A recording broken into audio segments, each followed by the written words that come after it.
Hey guys, it's around mid-morning on Wednesday. I don't know if you can hear it, but it's still raining a little bit. So unfortunately I'm not really getting out of the tent right now. I couldn't even have a fire last night. It was just an absolute deluge. Everything is waterlogged. I got sand everywhere. It's just ridiculous. But I'm still laughing, so apparently I'm still having a good time. I'm just having my breakfast. Again, it's mid-morning on Wednesday, so I got about another day of this before I pack up and head out. I'm supposed to catch the shuttle on Thursday down at the Brownfield Bridge. They're going to take me in the canoe back to my original put-in location, and then we'll pack up and head home. But I just wanted to check in with you guys to let you know everything is going okay. We're having a good time. Eating some oatmeal. Thanks guys for sharing my breakfast with me. And I hope you're all out there having a good time and making memories and doing stuff. So we'll talk to you soon. Later. Well guys, looks like the rain has let up. We got some decent weather. It's not great, but looks like the sun's trying to break through. It's drying everything out, so I'm getting some tent tasks done. I'm trying to get my clothes dried out. We got a fire started.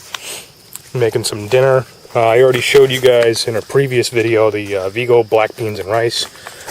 This time we got the red beans and rice. One note, actually a couple of notes that I will make to you while you're making this stuff. That'll just make things go a whole lot smoother, a little bit easier, and it'll make it a little more palatable.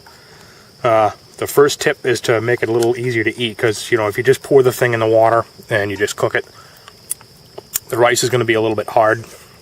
So I would recommend that you soak the rice and the beans in water for about probably 12 to 24 hours, depending on your taste. If you like the stuff a little more al dente, then soak it a little less.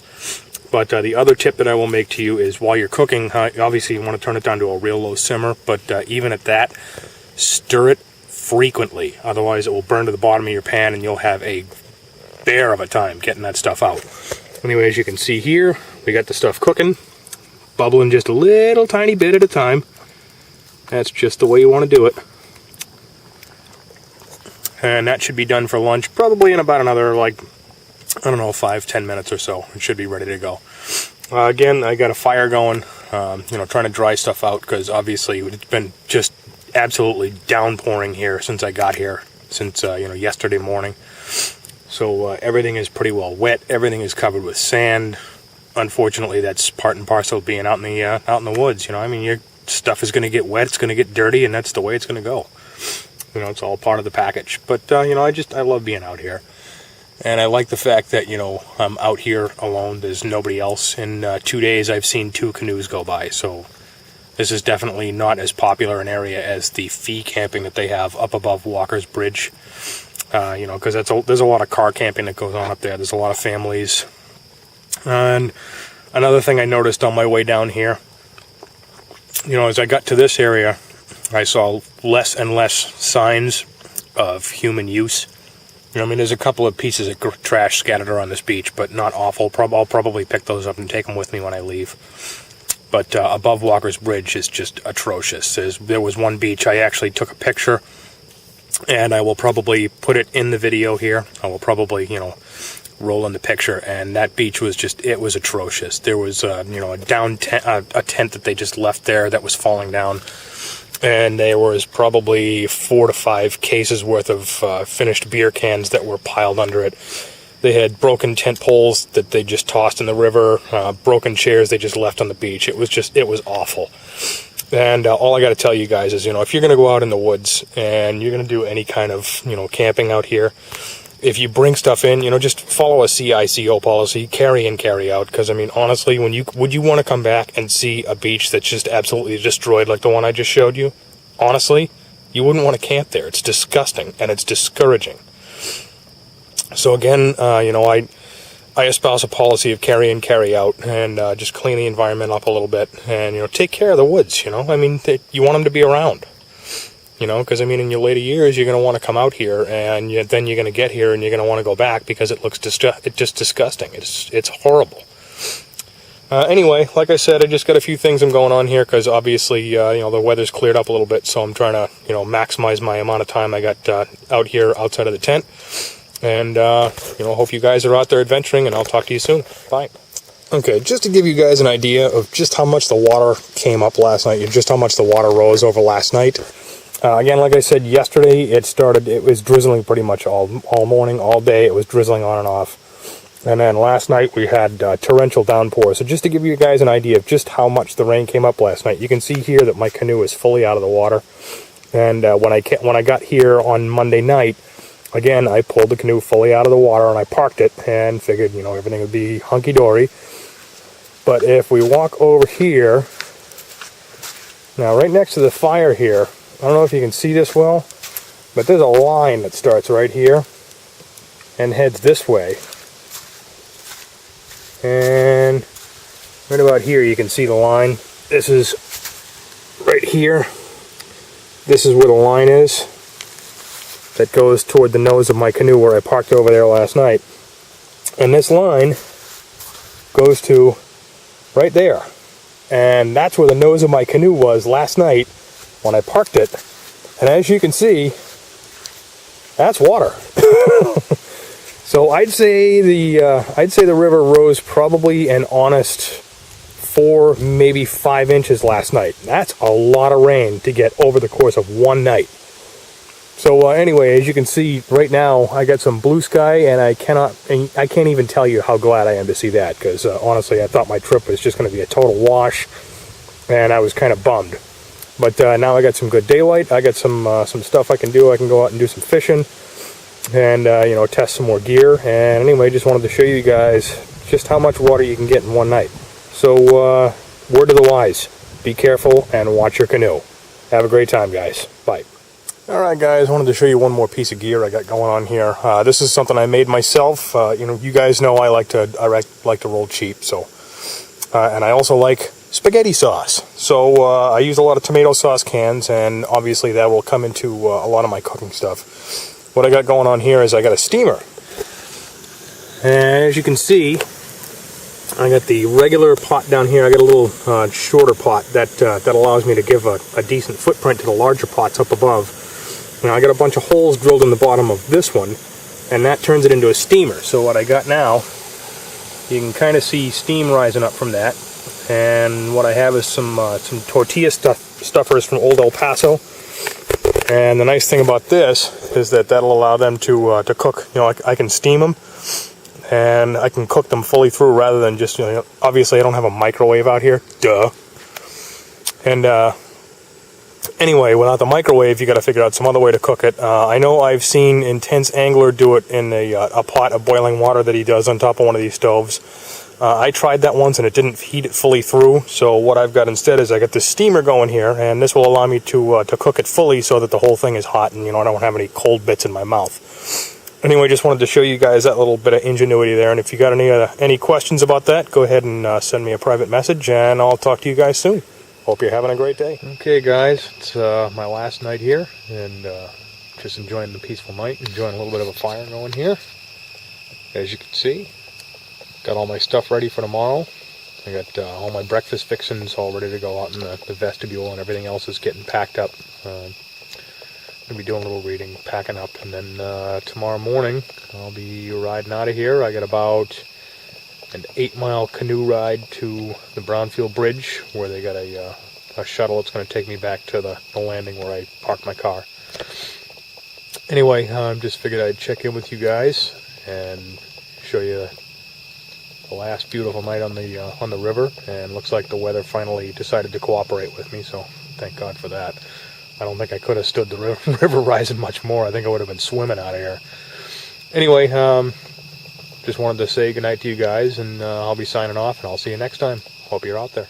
Bye. Well guys, it's my last morning on the river, and I would say it's definitely time to pack up and get out of here, because as you can see, the river has risen once again. And I woke up and my tent was in the water. So I'm going to pack up the tent here, get all the stuff all packed up. I'm going to have some breakfast, and then it's time to head on my way down toward Brownfield.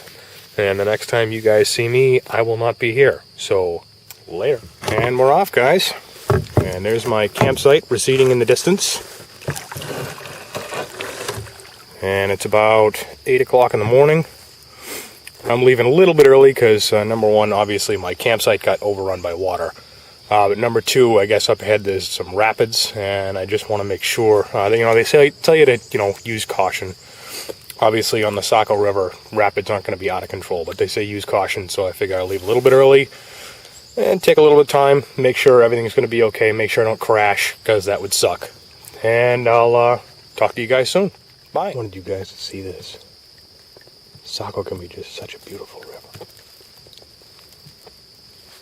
It's amazing how quiet and peaceful it is. The morning haze, you can see the light rays of the sun coming through. Probably about a half mile south of my campsite, I should be coming up on Walker's Rip, the rapids. Hopefully they're not too overblown considering the amount of water we've gotten. And we'll see. Anyway, I just wanted to show you guys this, and I'll see you soon.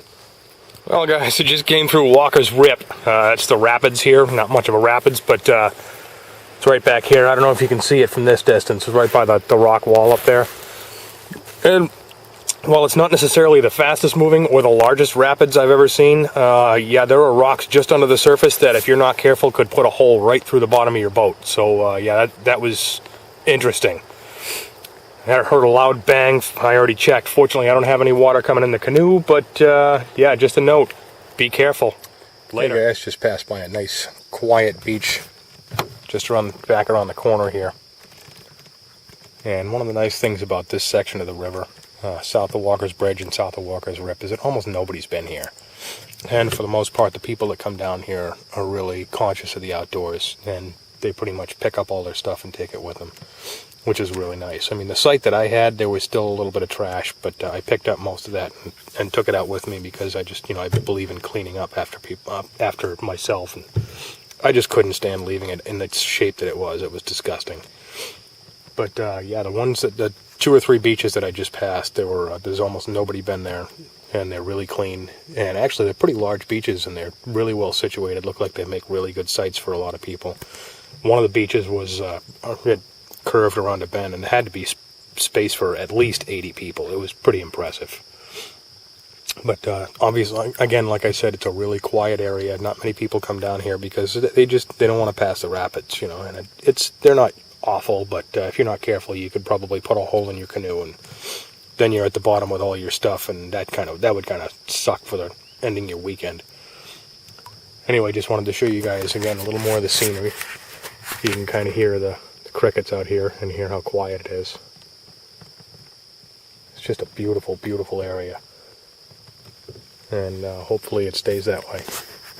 Because I would really hate to come back here someday and find it trashed. That would just be really discouraging. Anyway, hope you guys are having a great day, and hope you're out there doing something. I'll talk to you soon. Alright guys, here's a perfect example of something just underneath the water that, if you are not careful, will take you down with it. Right here you can see that current, and I don't think you can see it, but just underneath, oh yeah, you can just see it. There's a tree right there. And that would rip the bottom of your canoe out so fast you wouldn't even know what to do. And this is deep water, so I'm telling you what, if you don't know how to swim, you'd be dead meat. Anyway, I hope that's just an interesting little lesson for you guys, and get out there and do some stuff. I'll talk to you soon. Bye. Man, look at that view. Come around the corner. There's a view of the majestic white mountains.